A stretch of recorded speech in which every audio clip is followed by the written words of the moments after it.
Probably the third thing to do in just basic architectural setup is to decide your I/O grid happenings, right? What outputs are going to go to what sockets on the console or stage boxes. And the I/O grid is pretty intuitive, thank goodness, because the prior consoles, it was horrible. It's a basic XY grid, and you can swipe and zoom, right? It's kind of neat. If you ever ran a profile or a SC48, you know, you're sitting there with the arrows on the keyboard, right? So this is kind of cool. It's just swept right in front of you. So what do I want to look at? Let's look at outputs at the moment. And you'll see if you scroll down here, these are the only buses that I had programmed into existence from that last screen. That also showed up here in setup, control, strip assignment. Like when I went to the mixes, these are the only buses that I have programmed into existence. Even though there are 40 of them, I didn't all program them there. So no sense in your attention being cluttered by unused or unprogrammed buses. So if you just had 2 OGs and mains, that's all that would show up on this screen. Similarly in the I/O page, these are all the buses I have in existence over here, and they're color-coded according to how I may have set them. Your sources, right now, this is an opportunity to do input direct I/O. So there are 2 basic ways of bifurcating or splitting audio into and out of the desk. We're all familiar what an input direct I/O is. Even the analog consoles, you know, more spendy ones had TRS connectors on top of the XLRs, and I could plug a loom into those and I could use it for recording purposes. I could do a split to a broadcast truck or what have you. I could send the audio the other direction. The problem is, or the optional, the liability might be that the pickoff point of that input direct I/O is after the EQ. Like I remember a lot of analog consoles in the old days, the input direct I/O would be after the EQ. If I'm going to a dry tape recorder or disc recorder of some kind, do I want my EQ for that room to be permanently archived on that recording? No. So you had to take it to a service center or go back to the shop, pull the back panel off, and there might be little jumpers that would change it to, okay, right after the mic pre. And what do people mostly use input direct I/Os for? It's to record or to send somewhere else for another purpose.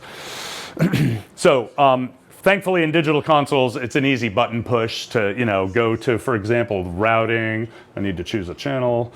And we can choose, you know, post preamp, post insert return, post parametric on an input channel. It could be, you know, all of the, notice out of the box it comes, post delay. So you should know if you're going to send that audio somewhere else and you don't want the EQs, gains, and delays and EQs affecting it, you want to change it to post preamp. Okay? That audio is coming into the signal processing of an input channel and getting turned around and going another direction. You can do a digital split that way. There are benefits and liabilities to the alternate way of doing a digital split, which we now include on our I/O grid, and that is called a tie line. This is a cool feature that doesn't reside in not every digital console, but this basically grabs, let's say, an XLR and takes it right after the mic, the op amp, and the DAC, and sends it to a card slot to be recorded Dante or waves to something else. What I do on the input channel has no effect, and it never will. It's completely outside of the input channel's processing.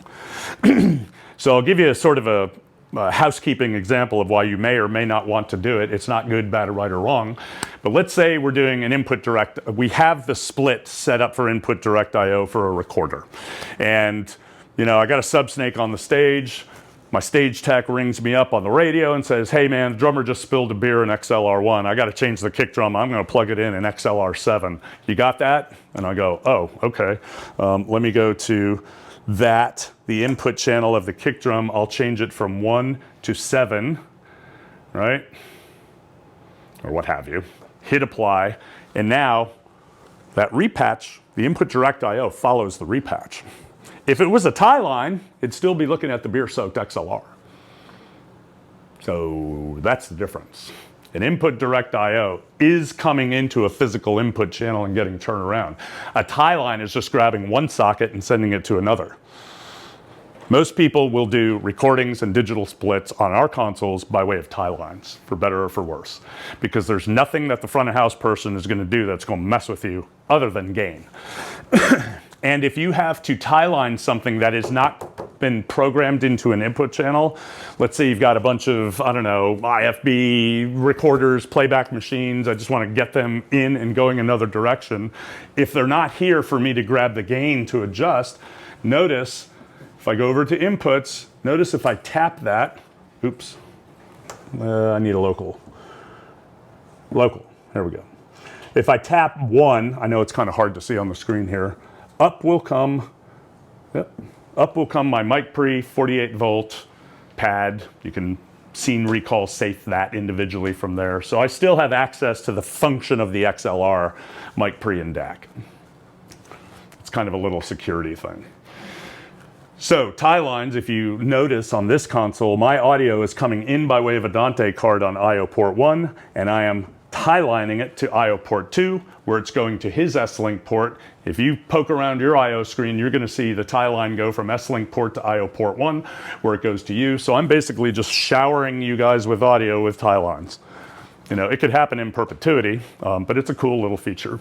The third thing about the IO grid here is a feature we added called virtual soundcheck. Do you do archival recordings of lectures or meetings in your facility? Okay, just stereo?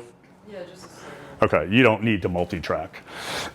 Most other people doing performance audio nowadays, multi-track recording is virtually free.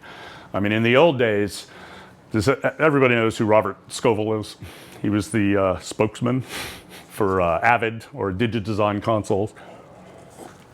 And he sort of coined the term virtual soundcheck, where he used to go out and take a $70,000 Pro Tool HD recording rig on the road. He would record a concert live. Wow, that's cool. And then go into the next venue later in the week or the next night. And rather than having the band come and sound check, he would leave them in the green room and he'd just play that concert back into the console. And he could mix it and make changes without the band being there. It would speed things up.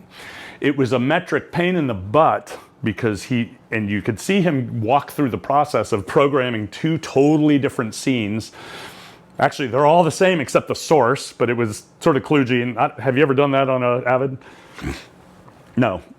You basically end up with 2 scenes. One of them is sourcing from the XLR racks. The other one is sourcing from the HD recording rig. We added a feature called virtual soundcheck where literally, not virtually, with one press of a button, let's say I declare that a recording card is in the back of my console in IO port 2, and I'm going to source the audio with one button push from the pre-recorded thing into the same scene of the same show file. Boom. Basically what it'll do is interrupt your stage racks and just source from the card instead in the same scene of the same show file. It's a one button push thing. And nowadays with Dante Virtual Sound Card or Sound Grid on your computer, you can do sound check recordings and virtual sound check for free. I mean, everybody's used to it. It's virtual. And we just came out with an association with Harrison. You know what Tracks Live was from Waves? Remember the freeware? In fact, I still have it running here.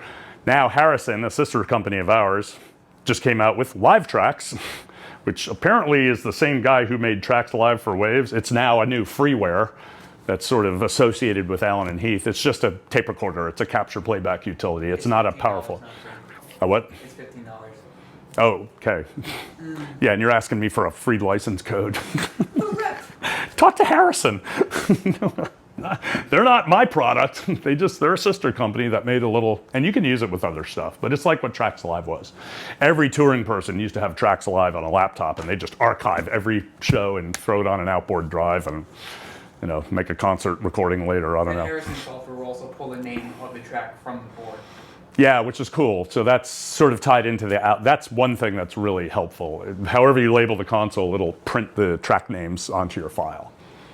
It's a handy thing, you know. It used to be a 2-inch tape in a truck that cost $10,000 a day, right? So no more big giant cable trunks and free recording multi-track, you know. Gosh, not long ago, well, I won't tell the side stories. Anyway, You can now put this on a hotkey, by the way, which I think is a colossally dangerous thing. You know, I used to do these DLive classes, and somebody would be like, "Wow, can I have that button here?" I'm thinking, "Oh, really? You know, what if I hit the wrong one? Interrupt the show." Kaboom!